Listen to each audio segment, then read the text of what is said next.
Gracias por continuar en Mega Noticias, momento estelar en este espacio de mi compañero Alberto García, la mesa de análisis. Y esta tarde de viernes saludamos con muchísimo gusto a José Fernández Santillán, él es analista político. José, bienvenido.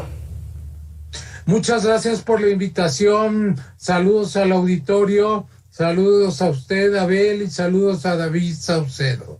Ya lo presentó David Saucedo, especialista en seguridad y también analista político. Gracias por acompañarnos estos minutos en Mega Noticias. ¿Qué tal, Abel? José, ¿cómo están? Un placer estar con ustedes y con su auditorio.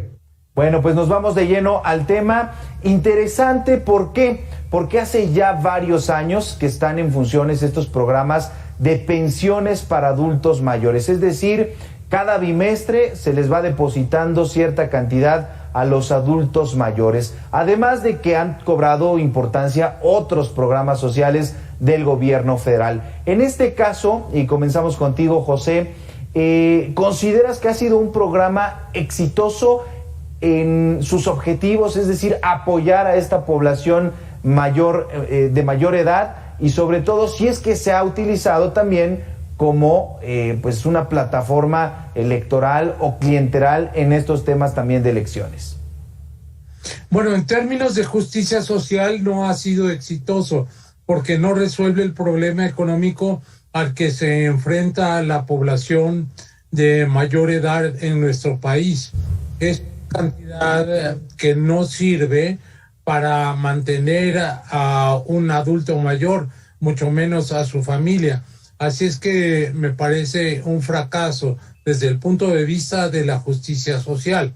En cambio, sí me parece un éxito desde el punto de vista electoral, en vista de que estas personas beneficiadas por el subsidio a los adultos mayores generalmente votan por el partido Morena, el partido de Andrés Manuel López Obrador, aunque no todos al 100%.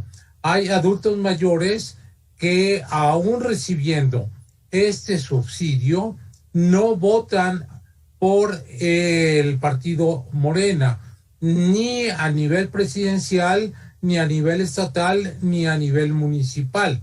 Sin embargo, repito, sí es un éxito electoral. Importante lo que destacas, José. ¿Por qué? Porque las personas, por supuesto, saben que este recurso pues no les alcanza para lo más básico o para lo más indispensable, pero sí, de alguna manera agradecen que se les apoye, aunque sea con ese porcentaje. David, es un éxito en materia de política social, de desarrollo social, y ¿coincides? ¿Se está aplicando y se está entregando este dinero para obtener votos? Bueno, yo creo que hay tres maneras diferentes de medir el impacto de los programas federales. Coincido plenamente con lo que dijo José. Hay una vertiente político-electoral. Los programas del gobierno federal, hay que recordarlo, empezaron su aplicación en el sexenio de Andrés Manuel López Obrador, cuando fue jefe de gobierno de la Ciudad de México. Continuaron con el gobierno de Marcelo Ebrard. Es decir, fue su prueba piloto, fue una prueba piloto exitosa. Si lo vemos desde el punto de vista político-electoral, tuvo rendimientos. Sin embargo, ya hay que establecer algunas métricas. ¿Tiene impacto electoral? Sí, pero no en todas las regiones del país. Hay zonas como el Bajío, en donde en Aguascalientes, Guanajuato, Querétaro, el impacto de los programas federales pareciera ser que no es del nivel que sí tienen otras regiones del país, destacadamente el Pacífico Sur, el sur del país, la península de Yucatán.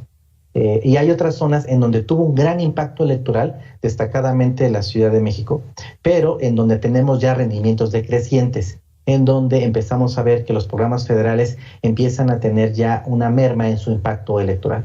Sigue siendo un programa desde el punto de vista electoral exitoso, sin ninguna duda, pero con estas variaciones que encontramos de manera regional en distintas zonas del país. La segunda métrica que podemos utilizar es la que también mencionaba José, en el sentido de que qué tanto ayuda para solventar los niveles de desigualdad, de superar la pobreza de todos los niveles, pobreza alimentaria de las personas adultas mayores.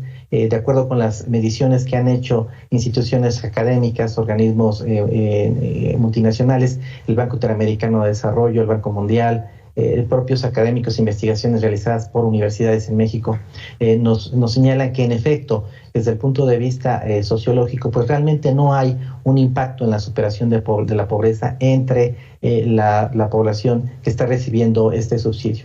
Y finalmente hay una tercera métrica, que es la métrica de percepción ciudadana. No solo del segmento beneficiado, sino de otros segmentos de la población. Goza de una amplia aceptación entre los segmentos que votan por el Movimiento de Regeneración Nacional. Hay una percepción positiva de este programa. Los propios adultos mayores, son notables las colas de beneficiarios que se inscriben por primera ocasión para ser receptores de este beneficio, y en efecto no les ayuda para mejorar su cotidianidad, pero significa para ellos un recurso que no obtendrían por otra vía y de otra manera.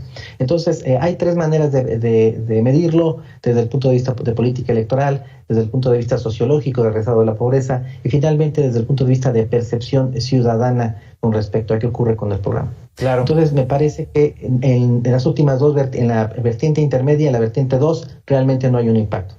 Claro. David, quisiera exponer esta tarde el punto 1, lo destacabas muy bien. Si bien sí hay un uso electoral o un resultado electoral a raíz de estos programas sociales, finalmente hay pues diferencia en el impacto con respecto al tiempo. En un momento, mayor porcentaje de personas que estarían yendo a votar por ello, pero también zonas y momentos en los cuales cambia. José Fernández, el presidente dice que 3 de cada 4 hogares ya tienen un apoyo del gobierno federal. ¿Se va a empezar a reducir esa ganancia política con el tiempo y sobre todo con las acciones de gobierno? ¿O pues en términos de que mientras siga habiendo un apoyo, mientras siga entrando un recurso a la vivienda, un gran porcentaje de ciudadanos podría estar votando por el partido en el poder? Bueno, la cuestión es que no solamente hay que tomar en consideración estos subsidios a los adultos mayores, sino que el votante tiende a tomar en cuenta otras variables, por ejemplo, la inseguridad. La otra es la cuestión del comportamiento del gobierno respecto de la pandemia. Y la otra cuestión es que para el 24 Andrés Manuel ya no estará en la boleta, y como dijo bien Porfirio Muñoz Ledo, el carisma no es transmisible, y por más campaña política que haga para el 24 y con miras a continuar en el poder el partido Morena, depende del candidato al que se elija y depende de la aceptación que tenga en el electorado. Entonces, no es solamente la cuestión de los programas de subsidio social. Ahora, una puntualización. Justicia social no consiste en dar dinero, sino más bien en capacitar a la gente para obtener un trabajo. Y aunque parezca absurdo, los adultos mayores sí pueden ser capacitados, y eso lo notas en países desarrollados como Japón, como Dinamarca, como Finlandia, como en la misma Costa Rica, en donde los adultos mayores lo que quieren sentir sobre todo es que son útiles a la sociedad, que no son una carga para sus familias. Y lo que está sucediendo aquí es que es un o sea, te doy un subsidio y me das un voto. Es una manera patrimonialista de ver el poder político. O sea, yo llego al poder y yo soy el dueño de ese dinero y te lo doy como una limosna. Ese tipo de mentalidad es propia de los regímenes populistas. Claro, aumenta la esperanza de vida, por supuesto hay más tiempo para estos adultos mayores y ellos lo que quieren es realizar actividades para sentirse útiles y no estarían enfocando entonces las políticas públicas hacia ese objetivo que también, por supuesto, impulsaría al país. David, ¿coincides en esta parte que nos comenta José Fernández sobre cómo se compone un voto? Es decir, si bien los programas sociales y la entrega de dinero sí representan un beneficio para un instituto político como Morena y sus aliados, no serían determinantes ya en una elección como la que viene en 2024. Sí, totalmente. Hay otros factores que están influyendo. Sobre todo los programas federales están diseñados para incrementar la base electoral, es decir, el voto duro.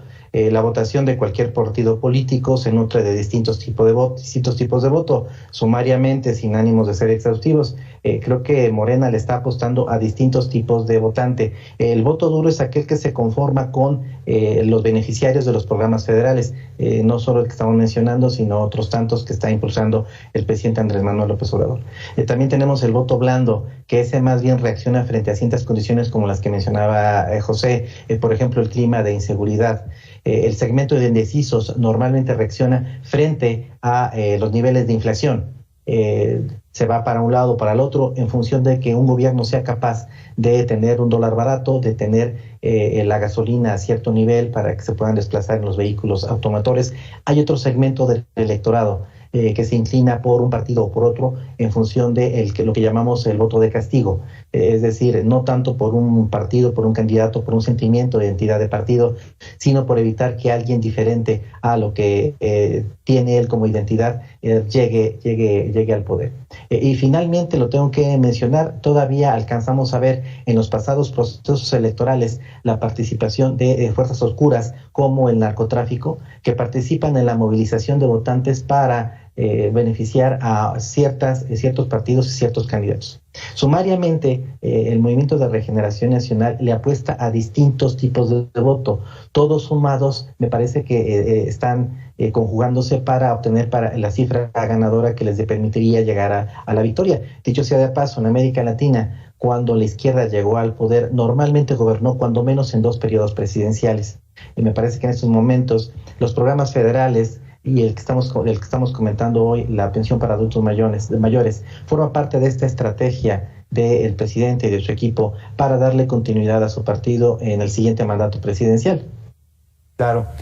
José, lo que nos comenta David, pues es claro, ¿no? Pero a su vez es grave porque estaríamos hablando de que la base política de un partido no se sustenta en los ideales, en los objetivos, en la visión, en lo que como movimiento se buscaría impulsar en el país, sino en lo que me das, yo te apoyo. ¿Coincides en esa parte? ¿El voto duro de Morena está integrándose en algún porcentaje significativo por esta recepción, por esta entrega de dinero? En alguna parte sí, pero no todos los que votan por Morena reciben subsidios. Hay jóvenes, hay gente que no es de la tercera edad, hay campesinos, por ejemplo, hay gente de las zonas marginadas que sin tener subsidios son convencidos simpatizantes de Andrés Manuel López Obrador. Entonces, el voto duro no está directamente empatado con los subsidios, por una parte. Por la otra, hay que señalar que depende de qué izquierda estemos hablando en América Latina. Hay 2 izquierdas, por lo menos, en América Latina. Una izquierda populista, que es la que encabezan, por ejemplo, Daniel Ortega en Nicaragua, Nicolás Maduro en Venezuela, pero hay otra democracia de izquierda que es más democrática, como la que encabeza Boric en Chile, y la que para mí representará, porque es seguro que llegue, Lula da Silva en Brasil. Yo no lo consideraría un populista, aunque ha usado algunos programas que se parecerían al populismo, como Bolsa Familia. pero tiene otro tipo de discurso.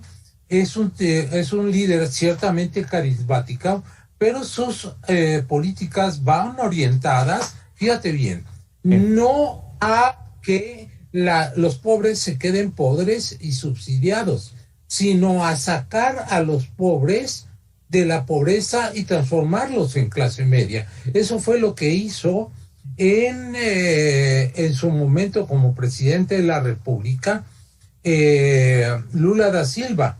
Sacó a 30 millones de personas, a 30 millones de personas de la clase pobre a la clase media. Eso es lo que hace una política de la izquierda democrática. Entonces, estamos viendo que en América Latina se están fracturando o se están dividiendo o se están distinguiendo claramente dos tipos de políticas. Obviamente, López Obrador, dicho por el propio Maduro, es el líder de la izquierda populista. Y entonces lo que necesitamos en México es una gran coalición opositora que haga frente a este tipo de políticas que realmente engañan a la gente, que están basadas en una retórica que simplemente promete, pero no hace nada. Vean cómo está el país. Hay por lo menos millones de gente que por la pandemia fueron a parar a la pobreza. Las inversiones extranjeras están detenidas y hay un conflicto con nuestros vecinos, miembros del TEMEC, Estados Unidos y Canadá. Entre otros, la cuestión de la violencia. Él mismo ha dicho que abrazos y no balazos. Hasta los propios sacerdotes católicos, los jesuitas, le han respondido. Dicho, esa política no funciona. Claro. Platicamos esta tarde con José Fernández Santillán, analista político, y sobre todo agradecemos esta claridad y la profundidad también que nos expusiste al final, la radiografía de estos tipos de izquierda que hay en el continente. Y también platicamos esta tarde con David Saucedo, especialista en seguridad. Claro que hay un uso político de los programas sociales. A ambos, muchísimas gracias por estos minutos para Mega Noticias. Gracias a ti, saludos a David y saludos al auditorio. Gracias, David. Gracias, Pepe, Abel, un placer, gracias. Nos vemos, David. Bye. Bueno, pues ahí está, momento de identificar qué es lo que está pasando en el país y sobre todo cómo es que estos programas sociales, que deberían buscar un objetivo, una meta de ampliar los beneficios para los mexicanos, su progreso, su desarrollo, prácticamente se están ocupando para temas electorales.